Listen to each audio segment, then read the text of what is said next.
D'abord, les faits. Jacob Dobèche est au sommet de toute la Ligue nationale pour la moyenne, 1,47, moyenne de but alloué.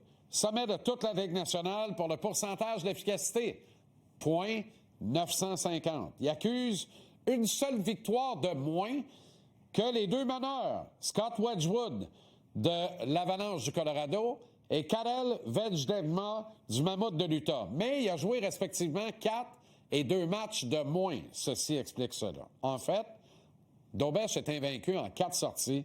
Il y a des chiffres mirobolants, mais c'est un départ identique presque en tout point à celui de l'an dernier, alors qu'il avait remporté ses 5 premiers matchs avant de lentement commencer à se faire rouvrir. En contrepartie, Samuel Montembeault a un départ lent, exactement comme en octobre il y a un an. Moyenne 3,82, c'est faible. Pourcentage d'efficacité 0,842, c'est vraiment pas bon. Alors Sam n'a pas beaucoup d'arguments pour espérer garder son filet. Pourtant, lorsque pris individuellement, chacun des départs de Montembeault se défend, y incluant les 3 défaites du Canadien cette année, chaque fois que le natif de Bécancour devant la cage. À Edmonton, les 2 premiers buts qui semblent accordés sont sur des tirs déviés. Le premier à 2 reprises, dont par Alex Newhook, qui scorait son 2e de la veillée à ce moment-là. Sur le 2e, la couverture de Noah Dobson est molle, très molle sur la déviation, parfaite. 3e but, Kirby Dach manque à son devoir de tenir son homme. Ce ne sera pas la première fois, il l'a fait 2 fois hier, ça a coûté 2 buts. Ou du moins la palette de cette année. Tu ramasses une palette, toi, Kirby? Une palette. Ramasse une palette. Pas capable de ramasser une palette. Seule palette qui ramasse un 4-4 au dépanneur. Idem sur le 4e des Oilers, alors que cette fois, avec un homme en moins, le Canadien oublie Léon Draisaitl. Excuse-moi, Armand, là.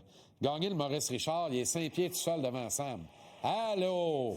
Calvasse! Allô? Puis les Oilers ont égalé la marque en capitalisant sur l'atroce indiscipline de Josh Anderson.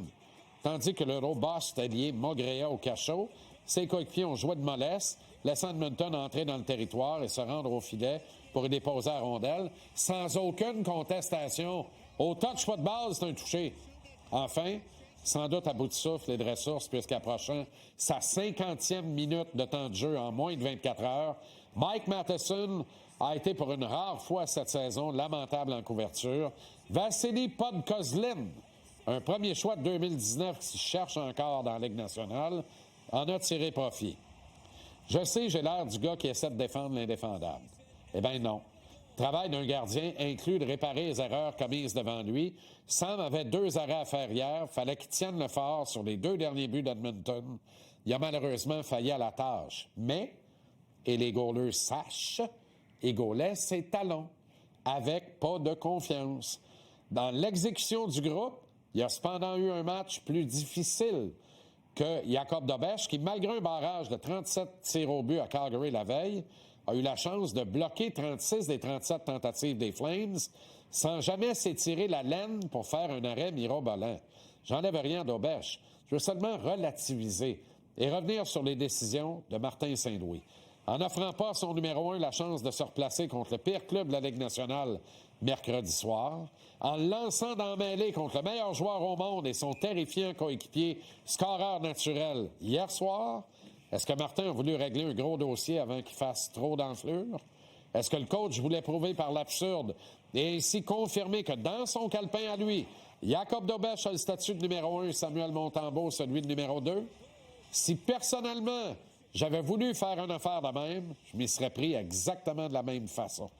Parce que si je crois fermement que Monty est le gars avec qui je veux me qualifier pour les séries et y faire du dommage, moi, je l'envoie dans la mêlée à Calgary. En fait, pour moi, il aurait même été mon homme contre Buffalo lundi. Puis je suis convaincu qu'il en aurait la confiance que j'ai placée en lui, qui aurait probablement fait aussi bien que Dobèche lundi à Montréal et mercredi à Calgary, autant que je pense que Dobèche aurait mieux fait que Sam hier soir, puisque sans aucune pression, contrairement à Monty, qui jouait pratiquement son statut dans une situation pas simple sur un dos à dos. Il y a fort à parier que Dobèche va être d'avant-cage à Vancouver, puis je pense qu'il va conserver le filet jusqu'à ce qu'il perde ou connaisse vraiment un mauvais match, ou jusqu'au prochain dos à dos, mais ça serait étonnant. C'est le 28 et 29 novembre, c'est dans plus d'un mois. Martin Saint-Louis coach le club, il le fait bien. si son instinct lui dit que Dobèche est son numéro 1, qu'il dise Joie le vert, qu'il dise d'abord à Sam, puis ensuite aux médias, ça va se rendre aux partisans. Ça serait dommage pour Montembeault, une des principales raisons de l'entrée en série du CH le printemps dernier. Martin semble l'avoir oublié, mais la mémoire d'un coach peut devenir très sélective lorsque la victoire est ce qui importe le plus. Ce qui semble enfin être redevenu le cas chez le Canadien. Là-dessus, grand bien nous fasse.